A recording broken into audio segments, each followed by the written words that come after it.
Yes! Let's go! It's the very curious news from around my big handsome face with the super terrific Conrad.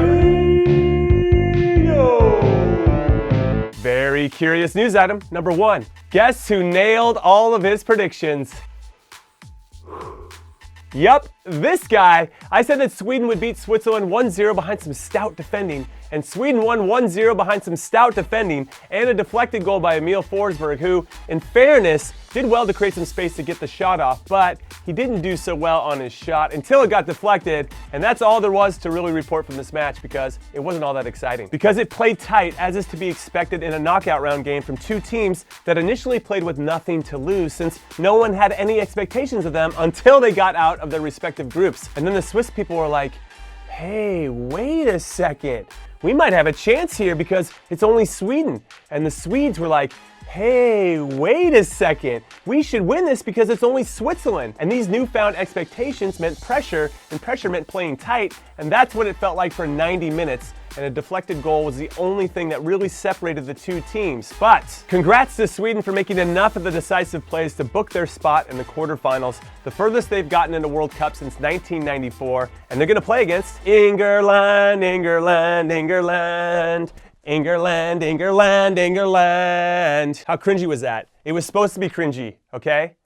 That was the whole point. Anyway, England did what nobody thought was possible, and that's win a penalty shootout in the World Cup, which is the first time they've ever done that in their history. And they did it after I jinxed them on Twitter. About 3 minutes from the end, I tweeted out, GG England, much deserved, thinking they had this game wrapped up because Colombia never really looked like they had a goal in them on the night. And then boom, the man mountain known as Jerry Mina scored his third header of the tournament to tie it up 1-1, and honestly, I felt terrible. I was at Kezar Pub in San Francisco doing my weekly man on the street stuff for BN Sports, represent, and I wanted to get outside to set up my tripod and get the mic going and all that good stuff after the game was over to make sure I was ready to go when England fans ran outside and lost their minds, and then Mina hit the back of the net, and I was like, holy balls, I'm an idiot. I shouldn't have tweeted that out.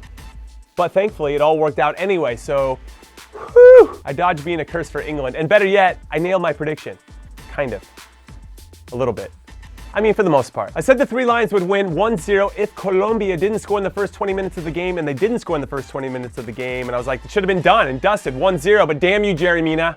However, they did end up winning, and that's all that matters, right? So I'm 2 for 2 today. And also, I want to say damn you to Gareth Southgate as well, because once he put on Eric Dyer in the 81st minute for Dele Alli, the whole complexion of the game changed, and Colombia started to have more meaningful possession and better opportunities. Now, we could argue that that would have happened regardless of the substitution because Colombia started pushing forward with more conviction to get the tying goal, but I don't think it was a coincidence, so that's something Southgate and his staff should be aware of moving forward. Also, I don't say this as an indictment against Dyer either. I think the flow of the game changes for better or for worse when you bring someone else in, especially in the middle of the field. But if you do want to hold it against Dyer and think that it was for the worse, well, it doesn't really matter because he totally redeemed himself by scoring the winning penalty, which I can't even imagine how squeaky his bum was for that. So kudos to him for keeping his nerve. Ooh, also, before we get to the next news item, I want to give a couple of shout outs. And the first one is to Jordan Pickford for making some great saves in regulation and in penalties, which I think is necessary for any country to have a deep run in a major tournament. You need to have an informed goalkeeper. And to Harry Kane for taking the lead in the Golden Boot race and for scoring both of his penalties. The guy is a master at those. And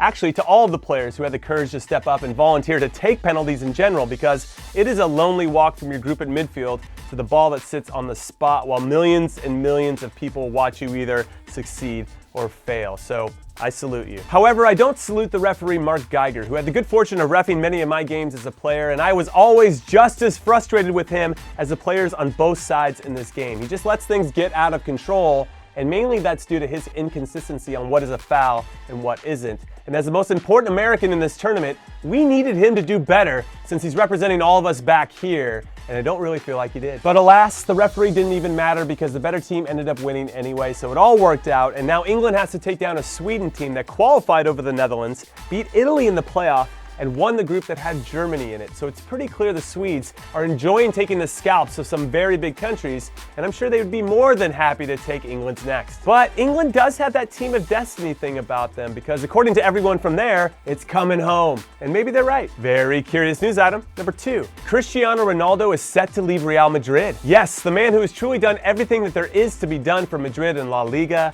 the Copa del Rey, the FIFA Club World Cup, and the Champions League, and by winning every individual award imaginable during his time in Spain's capital, is being rumored to be going to Juventus for 100 million euros. Yes, Juve, whose two starting strikers Gonzalo Higuain and Paulo Dybala can't even start or play regularly for the Argentina national team. But maybe it's not about what he's done for Madrid and more about what they're not doing for him, since he asked to be paid as much as Messi and Neymar, and they said no, and that has to be a blow to his ego. Or maybe it's because he's facing significant tax issues in Spain, so he wants to leave the country as soon as humanly possible. Or maybe he just wants a new adventure, and going to a league where the same team wins it every season is something that appeals to him. Or maybe he just wants to play regularly in the stadium where he scored his tremendous bicycle kick last season and wants to prove he can replicate that on a regular basis. Either way, I think he's gone, which is huge news and something that will take some getting used to, especially the part where he's playing in the Champions League wearing the black and white stripes of Juve. Anyway, that is it. That is all I got. So now it is your turn, and here are my questions. Am I a prediction god? 100%. Do you think England were the deserved winners of the night? Yes, I do. Do you want me to do a quarterfinals prediction video? I'll think about it. And is Cristiano Ronaldo really going to leave? I think he is. But now, I want you to drop your answers down below, smash that like and subscribe button if you haven't already, and I will see you for my quarterfinals preview because, yes, I'm gonna do one. Later.